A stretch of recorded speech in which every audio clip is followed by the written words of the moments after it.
Feeling overwhelmed by the news? Does the world seem crazy? The climate crisis is no longer out there, it's here, and even short-term projections are grim. Hurricane Ian's damage is catastrophic. Once-in-a-century events are now happening annually.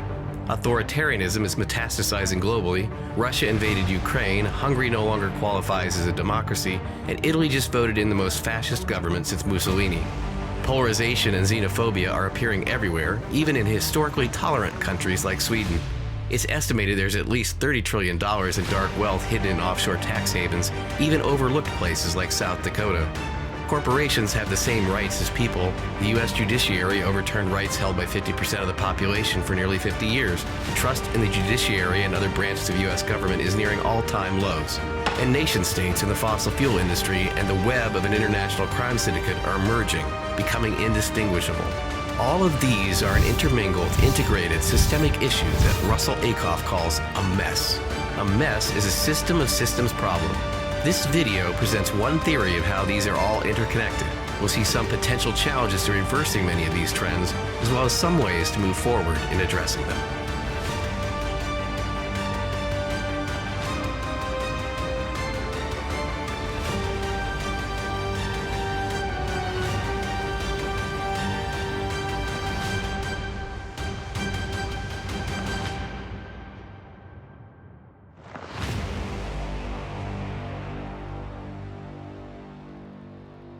This schematic is a preliminary draft that tries to make sense of the mess, the system of systems problem, and applies an engineering framework. It can be overwhelming on first look, but I'll post a link to where you can explore it at your own pace.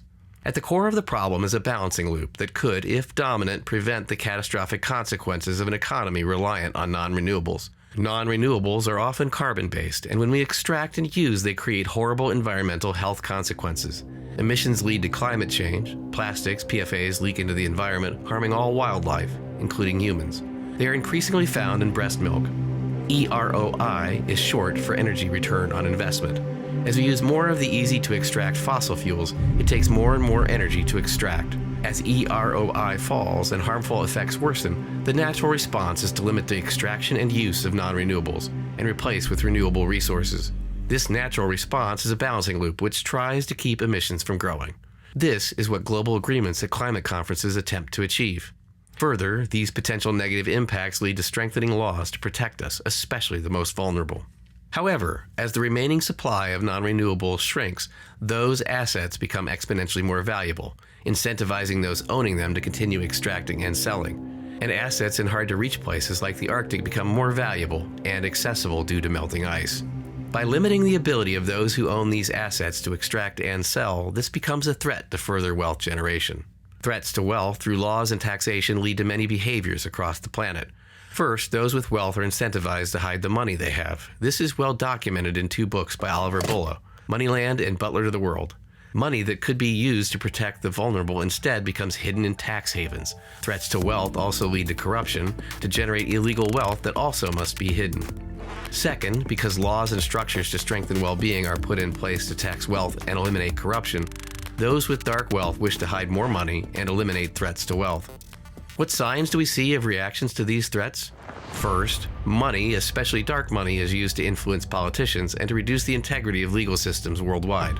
The U.S. Supreme Court, according to Senator Sheldon Whitehouse, has become captured by dark wealth. Second, polarization makes it easier to weaken laws and institutions designed to protect us. It is now easier to polarize by applying psychological warfare, psyops for short, and cult techniques through the calcifying filter bubbles of media and social media.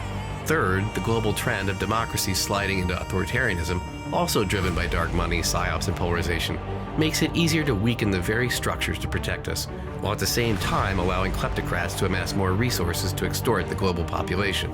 Fourth, a hidden dynamic in here, which comes out in the types of ideology pushed through psyops, is a kleptocratic global stew of dominionism, Russian cosmism, and long-termism, where the wealthy believe they can create their future that survives many of the threats here. They may earnestly believe they can and should transcend them. There's much more to this map, but the core insight is we are playing a game, a global competition between feedback loops that could protect us, improve well-being, and other loops designed to extract wealth from limited yet valuable assets that, if used, will actually harm us. Corruption, psyops, and authoritarian movements are part of this competition. Here's my plea to journalists. We desperately need systems journalism now. We are drowning in events journalism, ranging from the silly, what did a Kardashian do this weekend, to the terrifying, the latest bombing in Ukraine. We have journalists who adhere to both sidesism and won't actually tell us if it's raining, only give us two experts who disagree. We have a few journalists who focus on the networks of people and organizations described here. I'll list the best below. I am deeply indebted to those who have helped me piece together this first draft map. Even though essential, it's not enough to know the people and institutions, because it's a systems problem. It's larger than the players and institutions. It's the actual game we need to see and change. Remove a Russian mafioso behind institutions like Gazprom, and another will take his place. Remove one judge from the Supreme Court, but don't fight dark money, another compromised judge will take their place. Remove one regime based on fossil fuels, another will take command. Eliminate one ideology to justify wealth creation and survival of the fittest, and a different one will take its place. Remove one player in the game, and another is subbed in. In the movie War Games, the computer ran millions of simulations of the game Thermonuclear War. The computer told Matthew Broderick the only way to win the thermonuclear war game, after nearly an infinite number of plays, was not to play. Because it's a system, we need to see the underlying thinking, the goals, the rules and incentives, how information is shared, as the fundamental structure driving this dynamic. Once we see that, then we can see how trying to address one part of the system might actually create negative unintended consequences, and perhaps make things worse. We need to change the game entirely. As I said at the outset, there is a way forward, but it's not easy. This is an adaptive challenge, and there's no one expert who can fix it for us. We need to engage leaders from across the system in a process of learning to understand by applying a systemic framework similar to this map. What's going on, why is it happening, and what levers really can make a difference. Systems journalism is absolutely essential to the process, but the final process must be collective learning faster than the fear-generating events unfold. We must learn to play a different game.